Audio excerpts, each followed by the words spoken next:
In the heart of a busy city, where streetlights faded into morning haze and the sound of traffic hummed like a restless heartbeat, lived a woman named Aminata.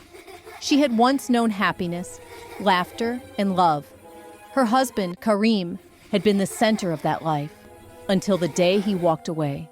He said he wanted more, that poverty was choking him. He promised to send money, to come back rich, but he never did.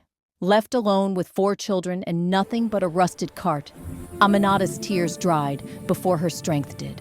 One morning, she tied her faded yellow scarf, lifted her baby onto her back, and stepped out into a world that had already decided her worth. But she had a different plan. She headed to the dumpsters at the edge of the city, a place where everyone else turned away in disgust. The stench was thick, flies swarmed the air, and smoke rose from piles of waste. Yet to Aminata, it was a battlefield where dignity was earned. She picked bottles, cans, and scrap metal, filling her cart one piece at a time. Her hands were blistered, her feet swollen, but every clang of metal was a prayer for her children's future. Each night she returned home covered in dust, her eyes shining with quiet hope. Her children waited eagerly, 4 little faces hungry not just for food, but for her love. She shared whatever she earned, rice when she had enough, water when she didn't. "Mama," her eldest Kadiatu said one night, "I'll be a doctor one day, so you'll never have to work like this again." Aminata smiled through her exhaustion. "Then study hard, my child. Knowledge is cleaner than any job in this world." Musa, the second, loved numbers and balance. He kept track of every coin they saved. Safi the third had a fierce fire in her eyes. She spoke of owning her own company one day. And Alhaji, the youngest, said proudly, "I'll be a lawyer, Mama. I'll fight for people like you." Their home was small, 1 flickering candle, 1 thin mattress, and dreams far bigger than the room itself. Yet Aminata never let darkness win. When rain leaked through the roof, she moved their books to the dry corner and whispered, "We'll make it." Years passed. The same neighbors who mocked her perseverance now watched in quiet awe. Aminata's children grew, each carrying her discipline like a shield. Kadiatu earned a scholarship and graduated as a doctor. Musa became an accountant, managing finances for a leading bank.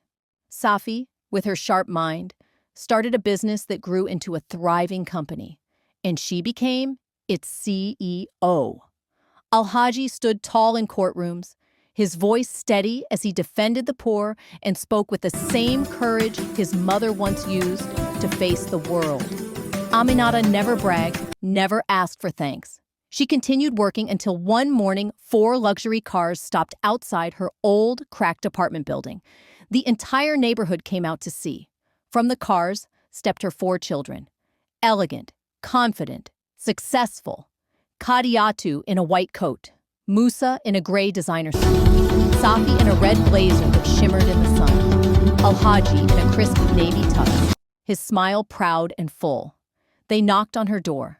Aminata opened it, her worn hands trembling. For a moment, no one spoke. Then Kadiatu rushed forward and hugged her tightly. "Mama, no more dumpsters. It's over." They took her shopping, letting her try on silk dresses, gold jewelry, and soft shoes that made her feel weightless. For the first time in years, Aminata saw herself in the mirror and barely recognized the woman staring back. She looked like Grace wrapped in triumph. Later that evening, they drove her to a beautiful mansion overlooking the city. The walls gleamed white, the air smelled of lavender, and the chandeliers glowed like stars. Aminata stepped inside, her eyes filling with tears. "Is this really mine?" she whispered. "Yes, Mama," Musa said, holding her hand. "You built it, brick by brick, with every sacrifice you made." From that day forward, her life changed. No more dumpsters, no more hunger. The woman the world once pitied was now honored. People who once looked down on her now told her story as a legend of strength. But life, in its strange mercy, wasn't finished with its lessons.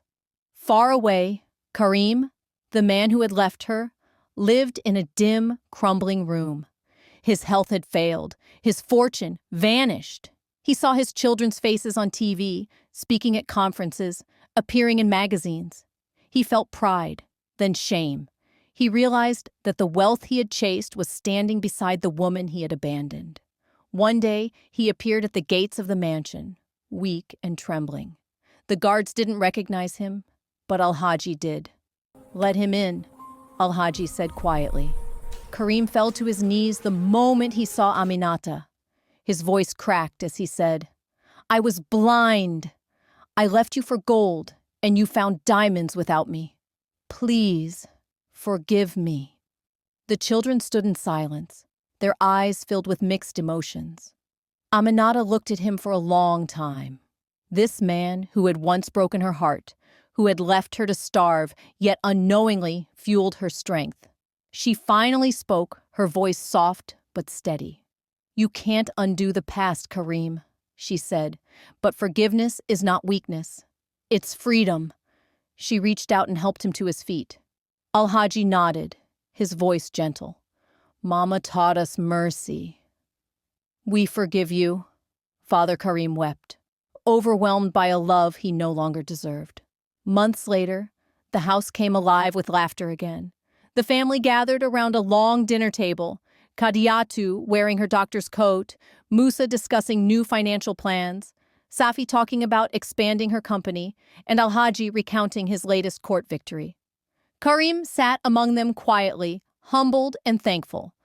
Musa raised his glass. "To our mother," he said proudly, "the queen who built an empire from nothing." Everyone clapped. Aminata laughed, the sound pure and full, the sound of victory without bitterness. She looked around at her family, the table glowing under warm light, and whispered, "I didn't build an empire. I built hearts that refused to give up that night." She stepped onto the balcony. The city lights stretched endlessly before her. Far in the distance, she could still see the faint outline of the dumpster yard, the place where her story began. She smiled softly. "That's where destiny was born," she whispered. The wind lifted her shawl as the stars shimmered overhead. Her children's laughter echoed through the mansion. The city that once ignored her now shone with her light. And as the screen fades to black, her voice remains, "A mother's love never rots. Even in garbage, it finds gold."